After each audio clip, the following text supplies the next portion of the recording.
Hello. If you have a child, grandchild, or great-grandchild under the age of 20, you may sometimes feel fear or worry about the state of the world that we seemingly are passing on to our children.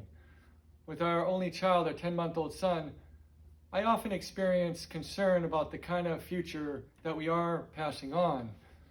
If we think about it, it's pretty clear that we live in increasingly divided and polarized times that are mean-spirited and dysfunctional. And this can only lead to violence. It has, and it will continue to lead to violence, which is why we need divinely inspired leaders, good people who embrace the values of Christ, like gentleness, tenderness, humility, courage, and clear-minded reasoning. Like in other times, God brought forth these kinds of peacemakers in medieval periods. During the Crusades, terribly violent and impoverished, there was Clare and Francis of Assisi, Dominic and others.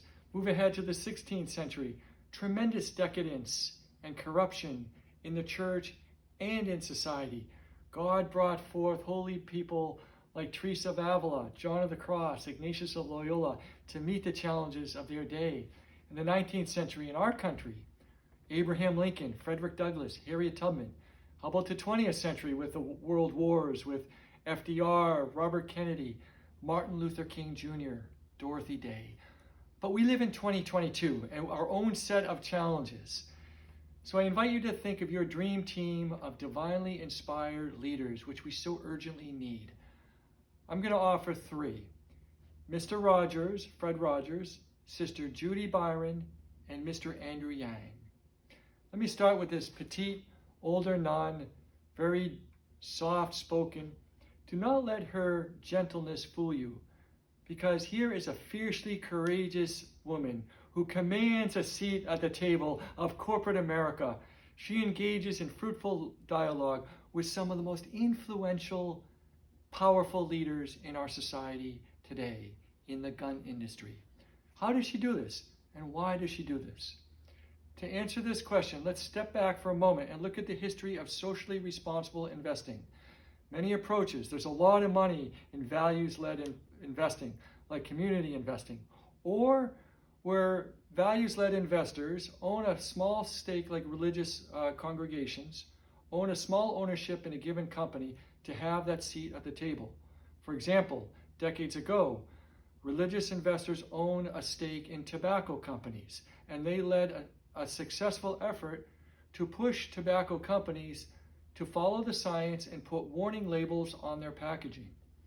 There's a similar effort with values-led investors with the fossil fuel industry to push the company to follow the science and change its business model, because the financial risks, long-term and big picture, are overwhelmingly there.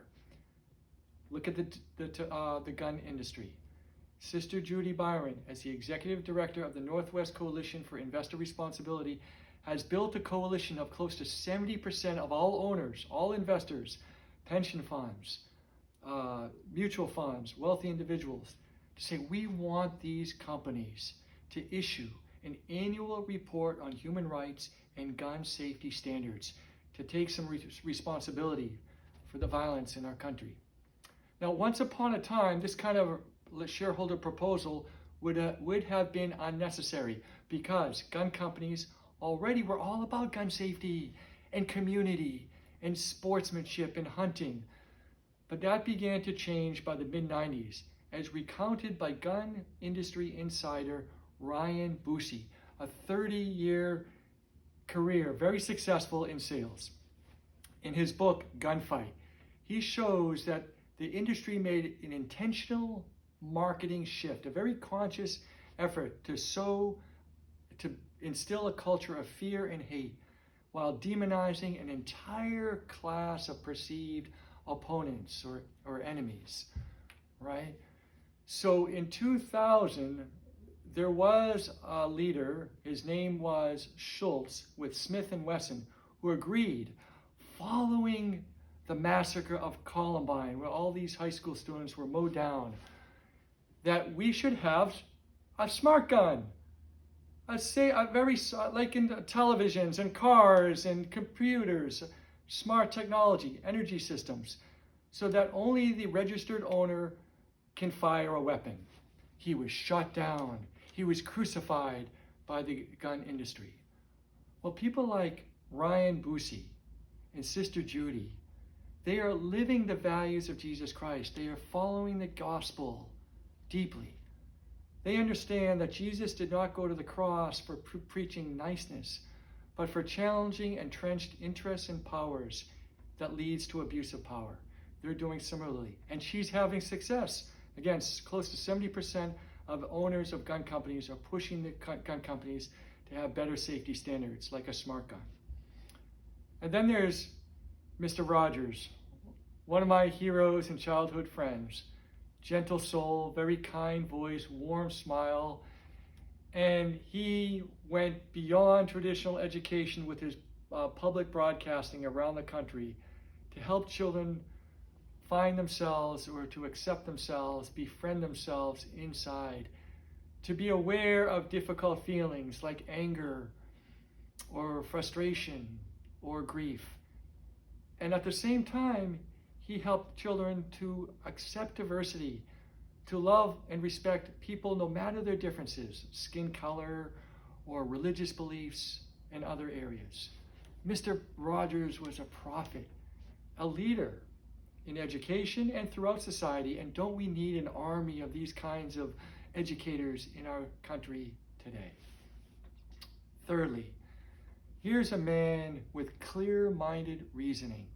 He left a successful career as an entrepreneur and a businessman because he had so much frustration. Like you and I, we see the dysfunction in our government, a two-party system that's more or less corrupt and broken. So he ran for president, and he got this following. Let's look at solutions to things like erosion of local journalism, the rise of artificial intelligence and robotics, and what this means for the displacement of millions of jobs, and what this means for how we compensate our families and help parents raise their children, or the clear and present danger of ecological collapse and the effects of climate change, building a dignified economy, okay? But he left the race, and he left the Democratic Party to start this new movement, trying to build a grassroots coalition based in facts and figures, real data. He sees that because the system is so broken, we need things like open primaries or ranked choice voting. I totally agree, because in 2011, I was in a tough place, and I took this leap of faith to try to run for Congress. It was ill-fated. I spent a lot of money trying to dial for dollars, kind of embarrassing. And I went to Washington, D.C. to go to this event. And it's true. It was overrun by corporate lobbyists and other lobbyists, and that has so much unfair influence. So through ranked choice voting and open primaries, it gives good-minded, good-hearted candidates a fighting chance to fight for the common good, to fight for the welfare of the United States of America. These are the kinds of leaders we need. And all three, Mr. Yang, Mr. Rogers, and Sister Judy, embrace all these values: the tenderness of Christ, the humility and courage of Christ, and the inclusive intelligence, scratching the surface reasoning of Christ. These are the kind of leaders we need to help us dampen the heat of the divisions and the brewing violence. Like in other times with Clare and Francis of Assisi or Teresa of Avila, who are the leaders that we need most to unify us, to reconcile us? Jesus is very clear. Blessed are the peacemakers, for theirs is the kingdom of heaven. These are the kinds of leaders we need. Peacemakers. Glory be to God. Amen.